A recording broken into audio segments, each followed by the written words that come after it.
McKinney. For those of you who don't know who she is, she's an expert in electronic harassment and surveillance, former military background. And those of you who follow this story on my show many may know who she is and the importance she has in this field, which is going to lay some very solid credibility to what we've been talking about. So this interview is quite important, and I want you to remember that as we go along. She's a very, very well-read person. We're going to get to that in a minute. Problem of the use of electronic weaponry on a person was when I was working in a law office, and the law office I worked for, this was a number of years ago, law office I worked for prided in taking cases that were difficult, and I listened to a person tell me about the facts regarding the use of electronic weaponry, and had a discussion with somebody else in the law firm, and we came to this conclusion that causation, Greg, remember that element. It's going to be awfully difficult to link what's happening to the person, the injuries they were alleging, to actually the person or the defendants that were doing it. So it was a case, I'll be very honest with you, I was very skeptical over. But as a journalist, I started to interview a number of people, and I would like to say that this issue, after a number of years, has come up to one at the top in my list as a problem in our country. I've talked to hundreds of people all around the country who are experiencing things that are just unbelievable. And from a standpoint of the law, you want to get justice for these people. You hate to see their lives destroyed. You hate to see what happens to a person that's been harassed. But the biggest problem is it's very difficult to pinpoint what's going on. I have a guest today who's an expert in this field. The public may not know who she is, but those of you who have been targeted and listened to my show know very well. She's never interviewed before, and I feel honored that she's here. Her name is Julian McKinney. She had an extensive career in the U.S. Army as an area intelligence case officer until 1990. Upon her return to civilian life, Julian became a member of the Association of the National Security Alumni. That is an organization of former intelligence officers dedicated to exposing excesses by the U.S. intelligence services. Julian became the director of the Electronics Surveillance Project under their auspices, and such, she authored the publication Microwave Harassment and Mind Control Experimentation in 1991. She kept that electronic surveillance project going for 4 years by funding it with her own personal funds obtained through her military benefits pay. Julian did not copyright her work, and it is out in the public domain for the public good. Microwave Harassment and Mind Control Experimentation. The public has taken her hard copy publication and uploaded it to several thousand domain sites over the past 15 years. It is still respected as one of the most important publications on this subject. And with that, I'd like to say hello, Ms. McKinney. How are you today? Please don't call me Ms. McKinney. Okay, can I say Julian? Yes, Julianne. Now, you're an expert in surveillance and electronic harassment. And the first question I have, is it your observation that there is a wider scale of surveillance of average people? People with no threat to the national security, in your estimation? I would say that most of those targeted are not and never have been a threat. I think that what happened initially when these operations began, probably 30 years ago, people were singled out perhaps because of some affiliation, either direct or indirect, with the United States government. And invited in attention, but they were not singled out as being threats. They were singled out as being lucrative targets of experimentation. In the past 15 years, since shutting down the electronic surveillance project, primarily to seek employment, which I did seek and did obtain, I had occasion to observe many instances of individuals in the corporate environment being singled out and targeted simply because they were convenient targets of opportunity. And I have to comment on something I heard you say early on. You referred to the difficulty of establishing causation in order to pursue these claims. And I might add, that was made in a legal sense based on the fact that we were naive people, not really understand. I'd be honest with you, I had not understood the problem back then and felt it would be a difficult problem just based on the fact of knowing how the crime is committed, how to pin that crime on someone. Go ahead. understand the legal implications, certainly there is enough literature on the internet and elsewhere that establishes the existence of these weapon systems. To pinpoint, for purposes of prosecution, to pinpoint their existence would be difficult. And the position I take is that rather than pinpoint them for prosecution purposes, it's easy enough to single them out by electronic means and to destroy them. But I guess that's taking the matter a little far afield. I think, frankly, we still face, until Congress establishes laws that forbid the use of these technologies for involuntary experimental purposes, that we're going to get absolutely nowhere in attempting to prosecute. Okay, listen, I need to take a break, Julian, and we'll be back in 3 minutes on the Investigative Journal. Okay. Okay, back for the second half hour. My guest is Julian McKinney. She's an expert on surveillance and electronic harassment. And Julian, I gave you an introduction at the beginning of the show, brief introduction, but I think our listeners would like to know your background and why you're qualified to make these statements. I think it's important. Okay. If you could do that, please. Well, I would take exception to the term expert in these weapon systems. Okay. I certainly have had experience with them, having for approximately the past 40 years been on the receiving end of this type of harassment. Okay. Expertise in surveillance comes with my employment in the intelligence field. I understand what constitutes surveillance. I'm capable of immediately spotting a surveillance, and I can see, as in the case of gang stalking, a subject which you have addressed on prior occasions, can see those who I label as covert wannabes, bumbling and stumbling through what they think are covert activities, and find it really rather amusing if it weren't so perverted in the ultimate objective. I'm not certain what more I can add.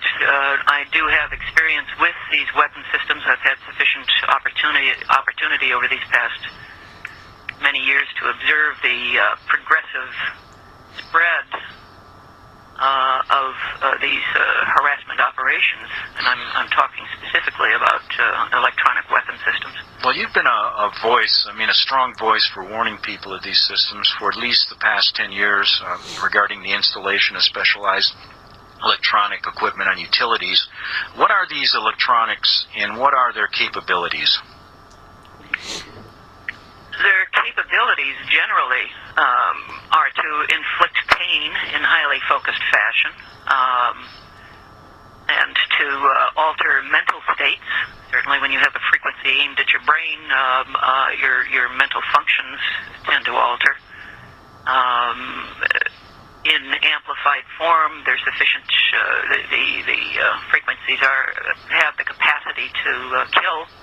So that's one reason why the Department of Defense refers to them as less than lethal rather than non-lethal weapons. As a matter of fact, the Department of Defense has gone so far as to eliminate them, to remove them from the category of even less than lethal weapons and to bury them under the category of electronic weapons, trying to make them a little bit blacker. Now, is this protocol of surveillance and harassment seemingly patterned after a government protocol now applied to the general civilian population? It's difficult to pinpoint everything at this stage on the U.S. government exclusively because these are global operations. Okay. The pattern, the protocols are virtually identical on a global scale. So someone is overseeing the entire activity. The government obviously is complicit because otherwise these operations would not be allowed to exist. Why? It's hard to say. Whether it's for testing electronic weapon systems for future use under combat conditions, or whether ultimately there's a Holocaust in the offing, it's hard to say. Well, you know what I find interesting? How people who are unaware of this problem can't believe it happened to begin with. And I try to mention, I had run stories about the Duplessis orphans. It's a program that's been verified that the government actually used money in Canada and the United States to do medical testing on children, on adults. I've talked to people in the POW issue. Dr. Joe Douglas, who has documented how our government has allowed foreign governments to do illegal experimentation on POWs. So why would people think they wouldn't allow it on just average citizens? Just in your mind, do you have an answer for people? And what do you think about that? Why wouldn't they allow it? Yeah, I mean, my thing is they're doing it, but some people that deny it can't believe that our government would do something like this. You'll find, even among the community of, I hate using slang terms, but the term TI is common, referring to targeted individuals. Okay. Those are people who fully realize that they are on the receiving end of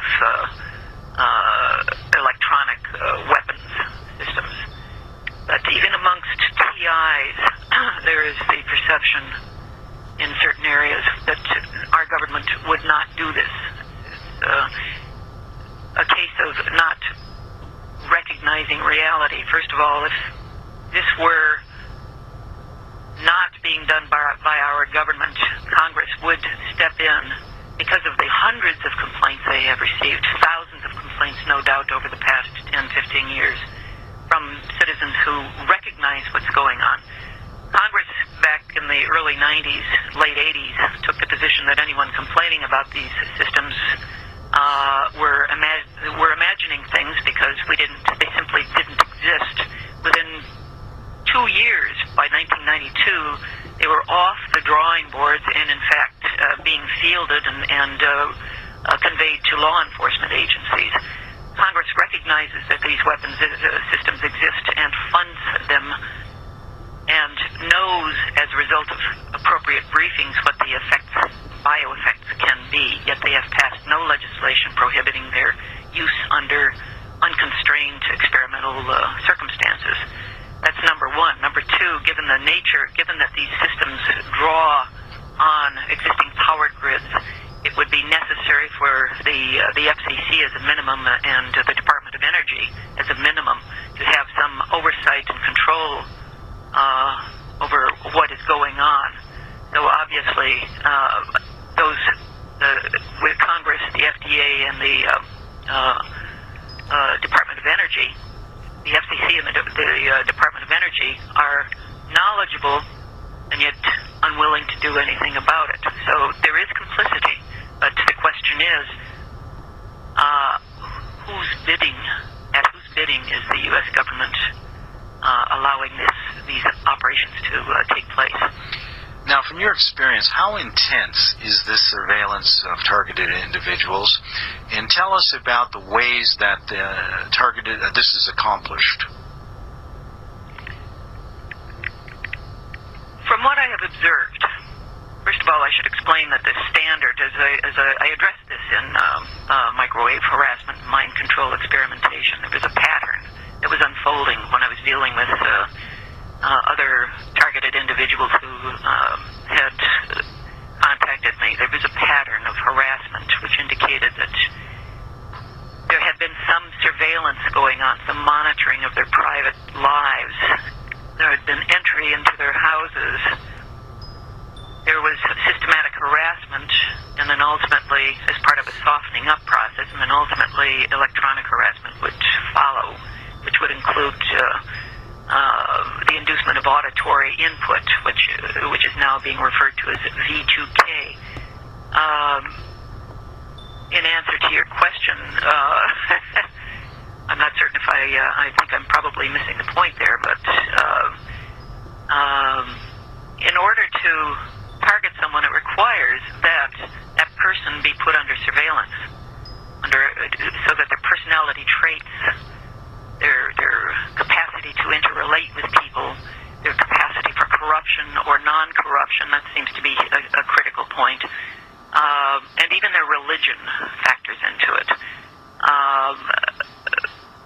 Following a period of harassment, they are singled out for preliminary stage stages of harassment, which would include gang stalking, entry of their private homes and apartments,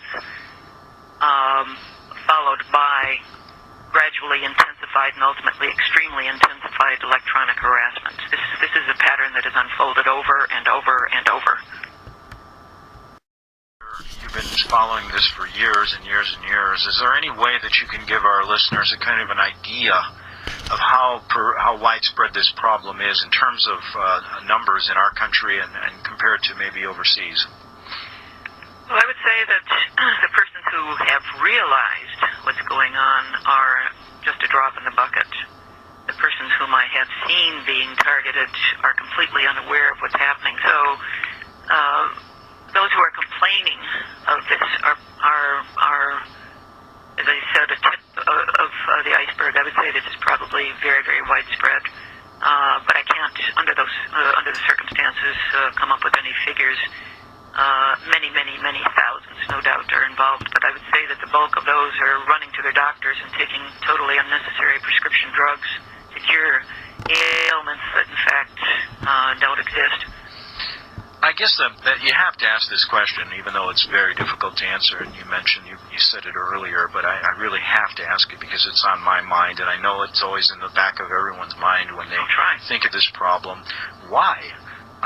What is the major outside of just the pure experimentation, I'm interested, for example, let's say they had targeted 100 people in Oklahoma. What are they, first of all, why are they doing it? Is it for basically a blanket statement controlling the population? And what do they do with this information once they get it? I don't think they do anything with the information once they get it other than to establish a harassment protocol which will follow that targeted individual for the rest of his or her life. Why are they doing it? I see a number of reasons. First, I don't know if you've done any research on the phenomenon of capturing a percentage of the population in order to install a dictatorship. There is always a percentage of the population, roughly 20% or so, who will buckle and throw whatever constitutions might exist into the toilet and eagerly join the effort at destroying the remainder of the population. Part of the problem, or part of the objectives that they are seeking, obviously, is testing the latest and greatest in electronic weaponry and other forms of technologies. A part of it is to control and choreograph those who are involved in these harassment operations on the dispensing end. And it would appear that those being targeted are simply objects who I see as ultimately being disposable. In other words, I think that once full control is established over a major percentage of the population, and enough of the population is silenced and unwilling to stick their necks out, that we inevitably would be heading toward a Holocaust. The question, if I was, for example, let's say we have a person who suspects, and let's just for hypothetical purposes say this person is being targeted, okay? Now, tell our listeners, because I've always wondered this myself, okay, I'm sitting in my house, and I see around me there's telephone poles, there may be a tower in the distance that I don't see that handles the cell phones. There's, of course, a grid of electric going on around me. I've talked to people, and I try to say, how does this get into your house? And I wanted to get your opinion on if a person is targeted, how basically are they beginning to intrude their premises and violate their constitutional rights, not only their rights of, not only trespassing on their property. Go ahead. How would that happen? Now, are you talking about how would the frequencies impact upon them, and how would they first become aware of it, or how would they first become aware of the fact that their privacy has been violated? isolated? Well, no, I guess I didn't explain the question right. I guess I wanted to know how they physically are doing it. I mean, are they using a cell tower? Are they using a truck that's in the distance? How is this being transmitted into the home to target the person and to use this weaponry on them from your experience? Well, first of all, in order to target a person, you have to be able to see that person, and while they may not be able to, they may, on entering the house, have implanted miniature cameras, miniature microphones, as a means of further monitoring the person, but that is not necessarily the means by which they home in on a person. There are plenty of technologies that allow for the imaging of a person who might be sitting in a chair, as you mentioned you might be. Using infrared imagery techniques, for example, they can capture your image by monitoring the concentration of heat emanating from your body using certain acoustical frequencies. They can detect mass. And using sophisticated computer software, they can convert those images to likenesses on computers, which conceivably could be used in a software program that would be connected to an electronic weapons system. And in that context, I should point out that while devices draw on the existing power grid, and while yes, indeed, they do involve microwave towers. Sounds like you've got a commercial coming on. Yeah, we do. And thank you for making my job easier. We'll be back in 3 minutes on the Investigative Journal.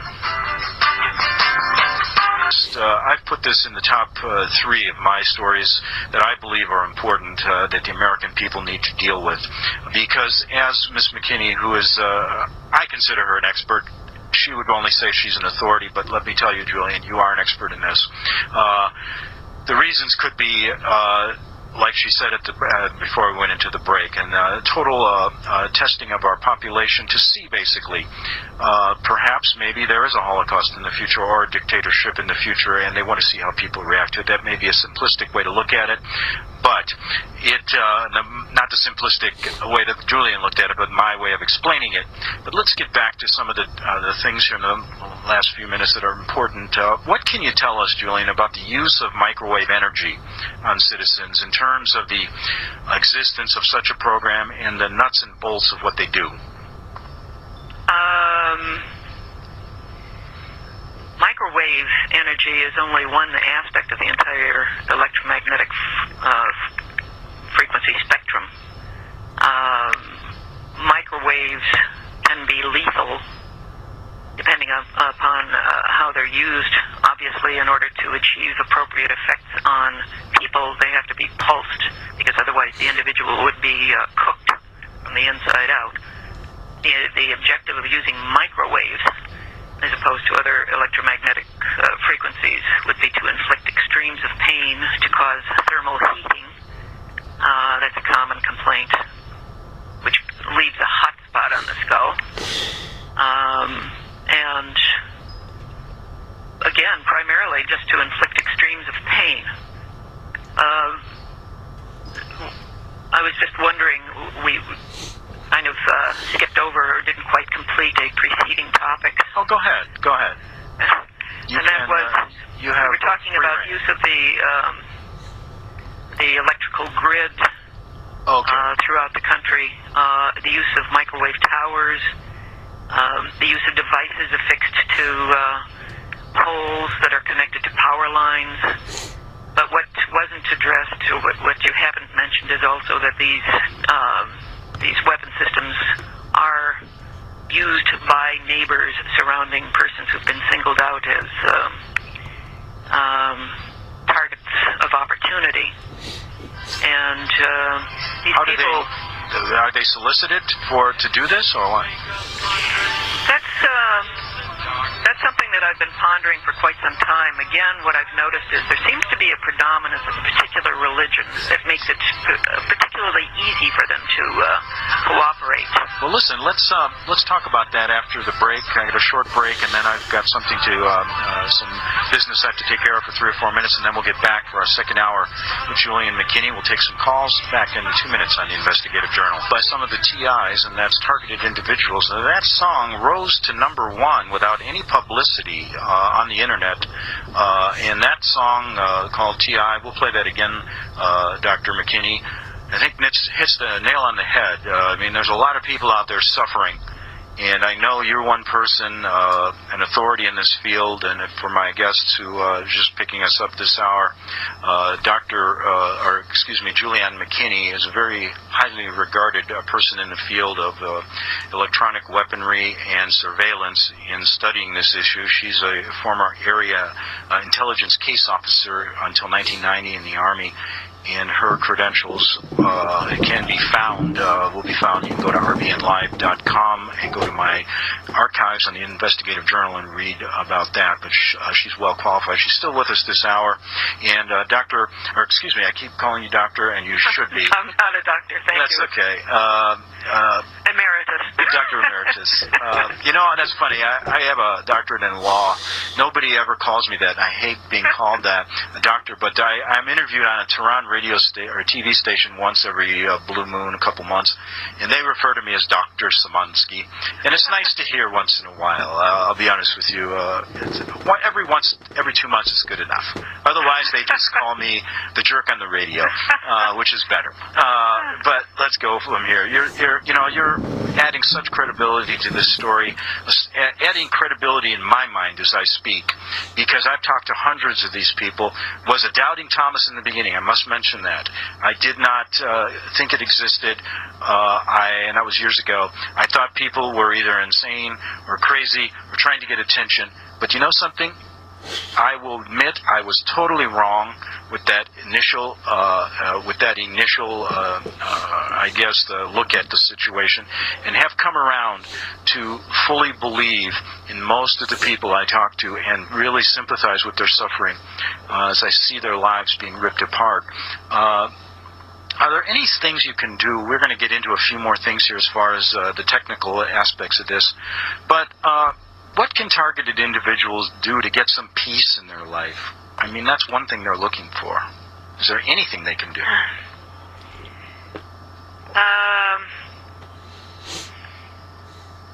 It's a difficult question. Long, prolonged silence. Time for another commercial.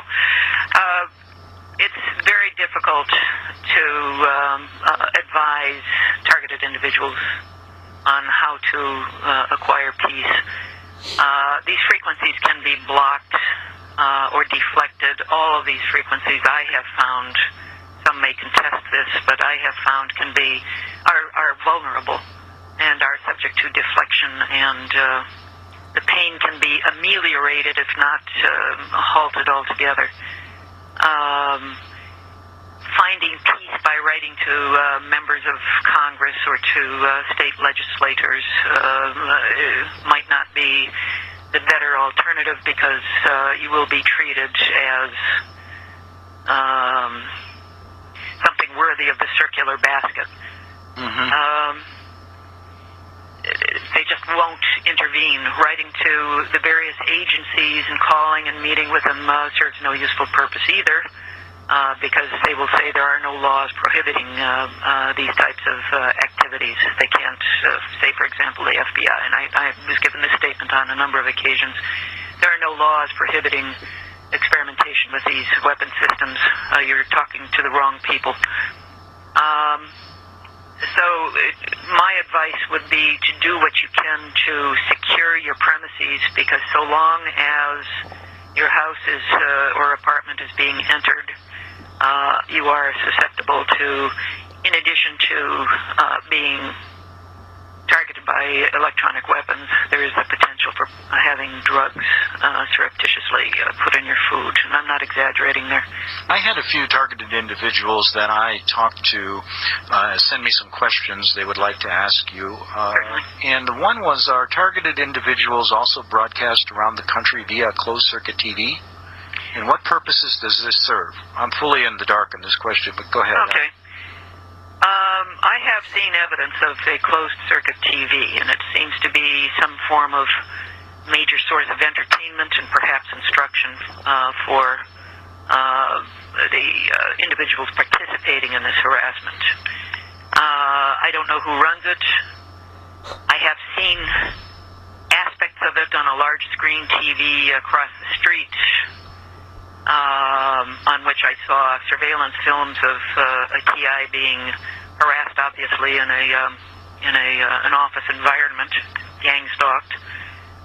Shows brain scans and is otherwise a very sophisticated and sleek communications operation. Why would it be used, as I said, either for entertainment, for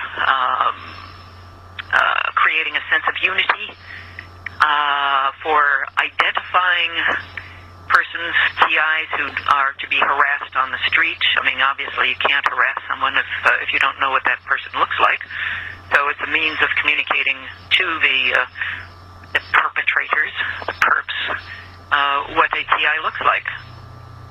Okay. Now, before I get to some more, when I put out that call for people to call, I got a couple of emails. A lot of times TIs do not want to go public, and they've sent me some emails. I want to get to one in a minute. But one question I have for you is, how can people gather evidence to support their beliefs that this is happening to them?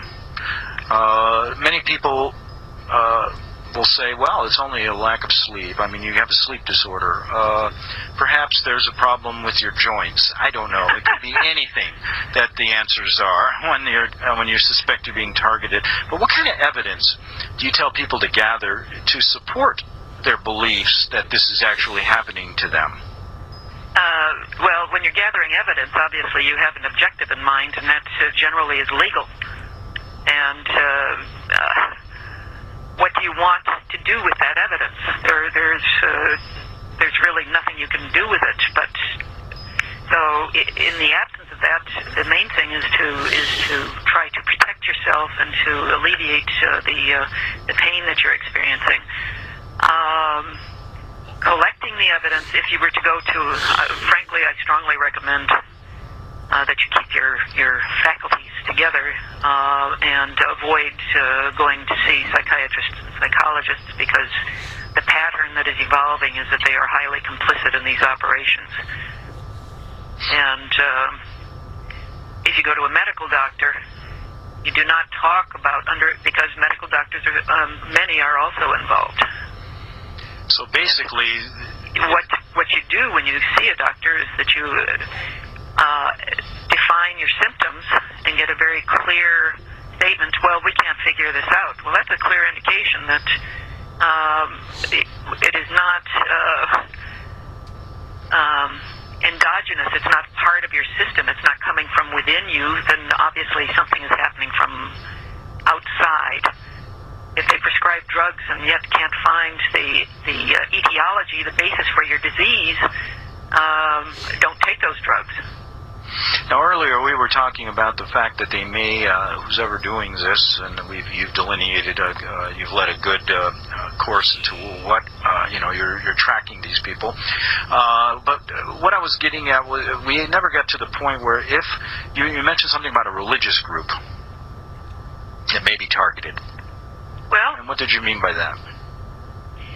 The way, let me put it this way, I'm not anxious to start a religious war. I have found over the years that the persons involved, both in gang stalking, I've made it a point to get to know these people.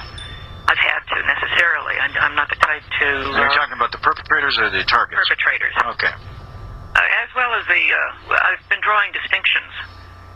And what I have found is that the perpetrators appear to belong predominantly to one particular religion, whereas the targeted individuals do not belong predominantly to that particular religion. And what is And the particular religion of the perpetrators? Right. So at this stage, again, I'm not particularly enthused about the idea of starting a religious war, and I have challenged other TIs to get out there and become acquainted with, get to know the people who are harassing them, to draw those distinctions themselves. Because I'm not going to be making brash claims. This is something I've observed over the past 10 years. That's fair enough. And we maybe perhaps I could talk to you about it just from my own knowledge off the air, and maybe that would be fine.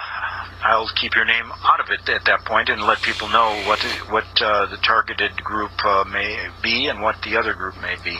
There is a religious influence, but that's not to say that these people aren't just being used as puppets by some broader interest. Very good point. Can you stick with us one more segment of 5 minutes? Okay. Looking to Julian McKinney, our last segment, and Julian's an authority in the use of surveillance and electronic weaponry. And this is an email question, kind of a technical one, from a TI. And let me read this to you, and perhaps you could answer it. Are the protocols for each individual modified? Based to custom tailor it for the specific targeted individual, and if so, how does this process work? Yes, indeed, they are modified. There is a basic protocol that the perpetrators begin with, but the TI contributes to the modification. A good example of that would be if someone I'm trying to think of a good example. If the TI feels a need to cooperate, even in the most subtle fashion, with persons who are harassing him or her, he or she will modify his behavior in Pavlovian condition, which alters the protocol. Targets are constantly monitored, and if they respond emotionally to a particular trigger, that will be built into the protocol. If the target displays a certain sense of guilt or embarrassment about a subject, that will be built into the protocol. It's an ongoing process. And one thing I want to emphasize is no TI should look for a reason as to why this is going on. That's a serious, serious mistake. I know that it's a natural tendency. I did that myself when they started on me, and over the years, I came up with probably 6 different excuses. Is it still going on with you? Oh, yes. Not to the degree that it was before, but certainly in very lethal form. And how has it hampered your life? It's come close to being lethal on a number of occasions. I've dealt with gang stalking head on, and essentially put that to rest. I've developed a means for communicating with perps directly, and for making them feel like the trailer trash that they are. So gang stalking is not one of their favorite activities in my case. The primary activity now is to see what I can survive in the way of an induced brain aneurysm or stroke or a heart attack. And I just had a caller call me who doesn't want to get on the air, wants to know, does moving help? Moving your location? Running, if you're talking about moving to a completely new location, no. This country is wired to the hilt for immediate transfer. Your protocol follows you wherever you go, so it's a waste of time. Moving about physically in place will not change anything, other than if you make a 180-degree turn, you will notice that the targeting will suddenly stop, because the weapon systems are programmed to focus on a particular area of your anatomy, and if you turn, the targeting will suddenly end. Interesting. If you turn back, it will hit you again.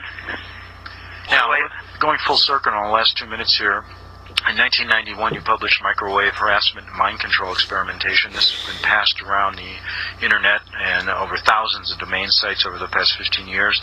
Can you tell us how someone can get a hold of this publication to be informed? That's not copyrighted. All they need to do is plug in